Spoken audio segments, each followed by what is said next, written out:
Niku tugu ngono apa toh? Niku masjid. Riyene masjid tertimbun atau hilang. Nah, di sini di pertigaan ini ada sebuah monumen ya. Monumen ini meskipun sudah, ini dia sebuah desa, Tugu Desa Legetang di lereng pegunungan.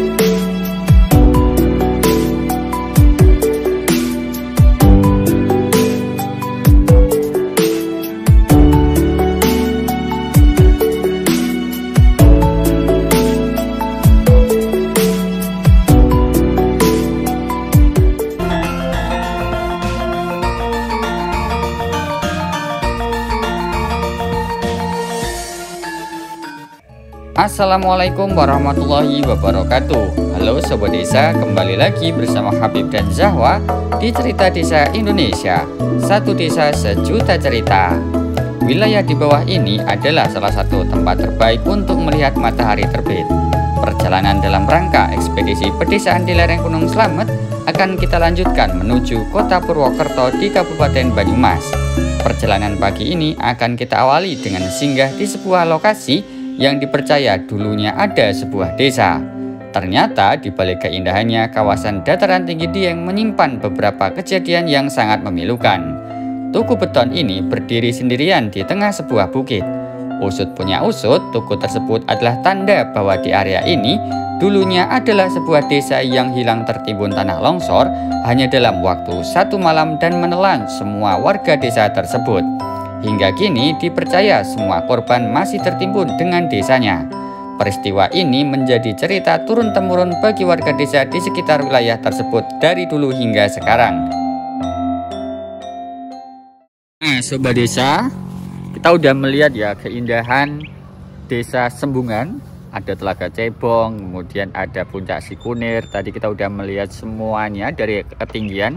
Ini mohon maaf karena Zahwa masih di penginapan, jadi saya harus melakukan semuanya sendiri, jadi perjalanan tidak bisa divideokan, tapi semoga tetap bisa menambah hiburan dan juga pengetahuan bagi Sobat Desa yang mau berkunjung ke Dieng. Pertama Bukit Skuter, yang kedua adalah Desa Sembungan dengan Puncak Sikunir. Selanjutnya kita akan kembali ke penginapan, kita akan melanjutkan perjalanan ke arah Gunung Slamet ya, yang ada di Kabupaten Banyumas. Kalau begitu yuk Sobat Desa, kita nggak bisa berlama-lama di kawasan Dieng ini karena sebenarnya kita tuh pengen langsung ke Purwokerto di daerah Banyumas, cuman karena memang perjalanan yang cukup jauh jadi kita memutuskan untuk singgah dulu di sini nih. Itu pintu gerbangnya, Desa Sembungan di Dieng. Oke, kita lanjutkan perjalanan kita. Oh ya, ngomong-ngomong Sobat Desa nih, saya tuh pakai dua jaket tuh. Dua jaket karena tadi itu sangat dingin sekali, dan sekarang sudah sekitar jam 8, sudah mulai panas Sobat Desa. Oke, kita pakai sarung tangan, pakai helm, kembali ke penginapan. Sebelum melanjutkan video ini, mari kita berdoa bersama semoga kita semua selalu dalam keadaan sehat, panjang umur, dan tentunya selalu dilimpahkan rezeki dan nikmat yang penuh keberkahan di dunia dan akhirat. Amin amin ya robbal alamin. Sobat Desa, Desa Sembungan merupakan tempat kedua yang menurut kami menjadi area terbaik untuk menikmati pemandangan matahari terbit. Jarak dari Bukit Skuter yang sudah kita kunjungi sebelumnya cukup dekat, yaitu sekitar 10 menit perjalanan menggunakan sepeda motor. Dari desa yang disebut menjadi salah satu desa tertinggi di Indonesia ini, kita bisa menikmati bentang alam yang sangat indah. Ia berdiri di sebuah jagongan yang diapit oleh beberapa bukit dan sebuah lembah yang sangat indah.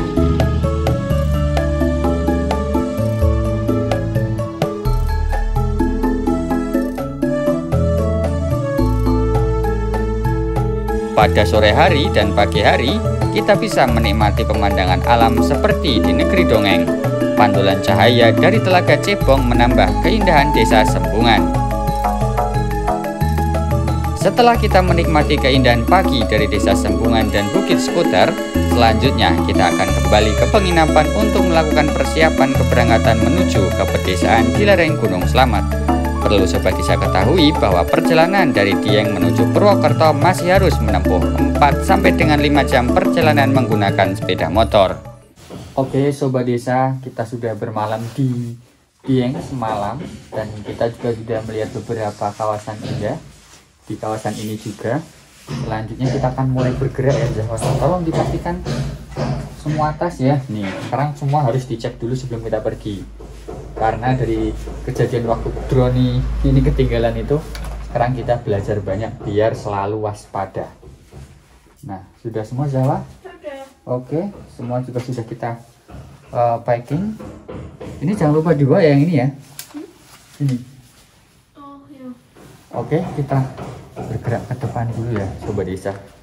Ini nih penginapan kita nih. Tuh. Ini kalau masak di sini Sobat Desa. Jadi kalau nyuci-nyuci di sini tuh seperti di lemari es karena dingin banget. Nah, ini dia tempatnya Sobat Desa. Kita boleh makan pop mie ya, makan pop mie. Ada air panas di sini, ada teh, kopi, bisa dikonsumsi para pengunjung. Ini kita nomor 3 waktu itu. Ada nomor 2 dan seterusnya. Udah semua, sudah Pak? Aduh, udah yakin? Oh ya udah. Kita lewat sini. Nah, kalau Sobat Desa tanya penginapannya mana? Ini di depan masjid tuh, depan masjid utama. Di sini namanya Batu Kelir. Ini nomornya Sobat Desa kalau butuh. Tuh, sangat recommended lah di sini penginapannya Sobat Desa. Bisa untuk keluarga dan backpackeran seperti kami. Oke, sandalnya kita taruh sini dulu. Terus kita ganti sepatu ini.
Setelah dari penginapan tadi kita udah ngecas beberapa baterai.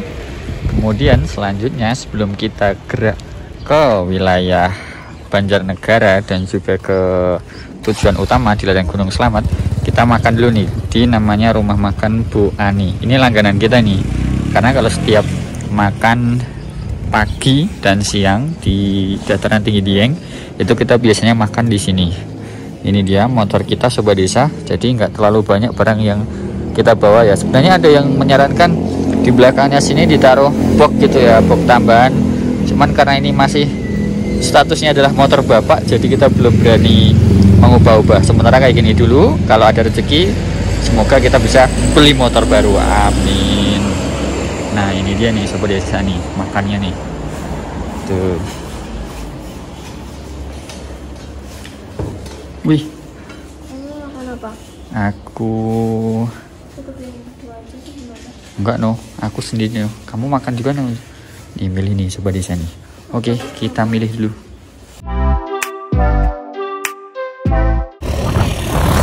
Yo, Sobat Desa, kembali lagi di Cerita Desa Indonesia. Satu desa sejuta cerita. Kembali lagi dengan Habib dan Zahwa yang akan selalu bercerita kepada Sobat Desa tentang kondisi desa, pemandangan desa, dan juga kehidupan masyarakat di desa yang ada di Indonesia. Sekarang kita masih dalam rangka perjalanan untuk menuju ke pedesaan yang ada di lereng Gunung Slamet.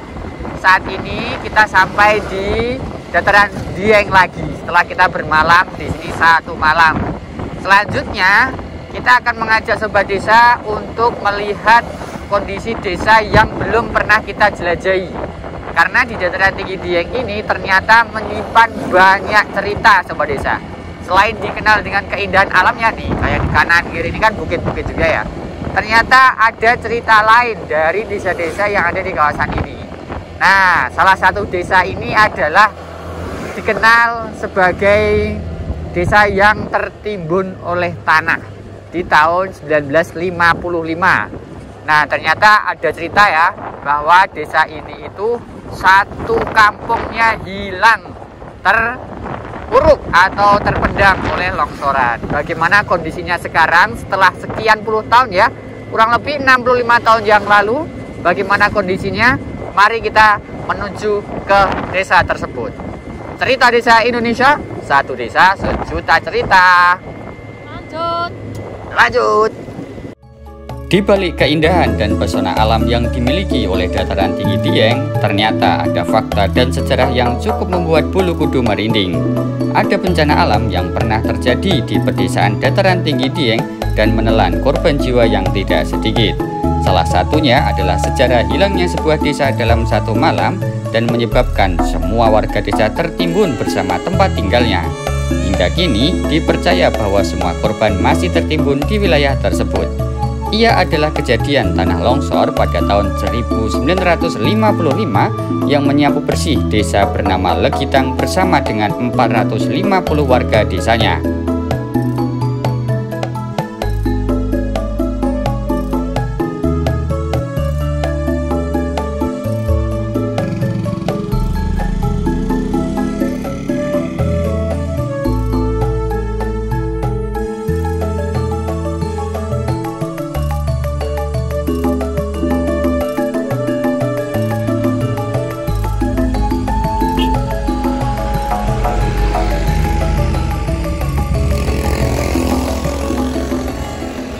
Sobat desa, sekarang kita berada di sebuah persimpangan ya. Kalau ke sana itu ke area Dieng ya.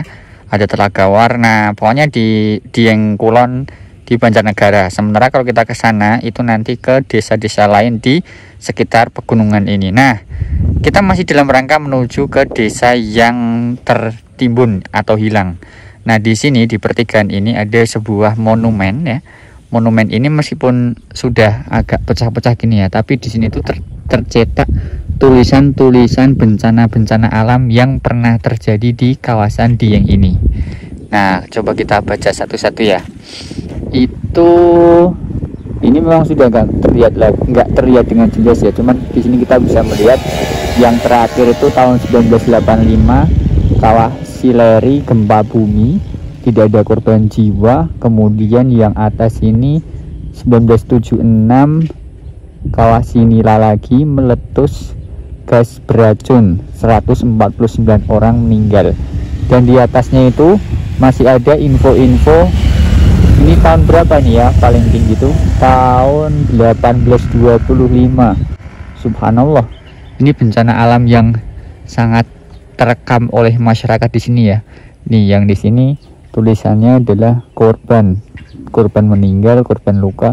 Di sini banyak banget. Terakhir ini ya yang paling dasar tahun 1970, 149 orang meninggal. Nah, kita akan mencoba datang ke desa-desa yang pernah terjadi bencana alam ini. Jadi ternyata di balik keindahan alam Dieng yang seperti ini nih, banyak pegunungan, kawah, kemudian keindahan yang sangat tidak ternilai harganya karena sangat bagus banget, tidak bisa dibeli dengan apapun. Dan juga kekayaan buminya nih, tuh ada gas alam dan juga panas bumi yang bisa dimanfaatkan.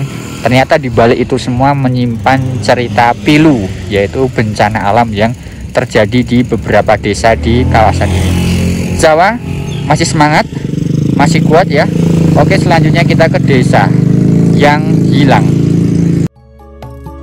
Sobat desa, jarak dari pusat wisata Dieng menuju ke kawasan bekas desa Legitang tidak jauh, hanya sekitar 3 sampai dengan 4 km saja.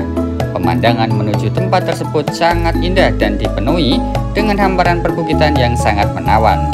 Bahkan ada sebuah telaga berwarna hijau di pinggir jalan bernama Telaga Sewiwi yang terletak di Desa Kepakisan, Kecamatan Batur, Kabupaten Banjarnegara, Provinsi Jawa Tengah. Desa Kepakisan menjadi salah satu desa terdekat dengan wilayah bekas Desa Legitang yang hilang di tahun 1955. Konon katanya, warga desa tetangga Desa Legitang sempat mendengar suara gemuruh dan diduga menjadi suara tanah longsor yang melanda Desa Legitang pada malam hari saat hujan deras. Menurut beberapa sumber, dikisahkan bahwa saat kejadian, warga desa sekitar Desa Legitang tidak berani mendekat ke wilayah tersebut.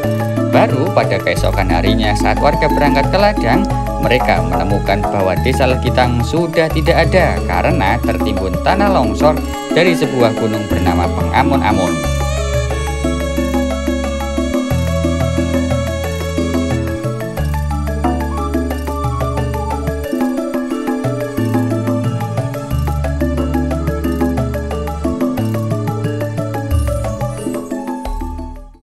Sobat Desa, sekarang kita akan menuju ke Tugu yang dipercaya sebagai salah satu tempat desa yang dulu hilang tertimbun oleh longsoran tanah dari gunung yang berada di belakang saya ini.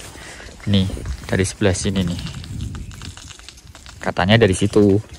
Nah, sekarang kita akan mencoba ke sana. Kita akan melihat bagaimana kondisi tugu tersebut saat ini seperti apa, atau mungkin nanti kita berharap bisa mendapatkan cerita ya dari warga setempat, karena sekarang ketika video ini dibuat itu pukul 10 pagi, jadi kemungkinan warga masih ada yang beraktivitas di kawasan ini. Tuh, tugunya udah mulai kelihatan di sebelah sana itu. Nah, ini kita lagi mencari jalan Sobat Desa. Sobat Desa, petualangan kita untuk melihat keindahan alam desa sekaligus mencari tahu tentang sejarah Desa Legitang yang hilang dalam satu malam belum selesai.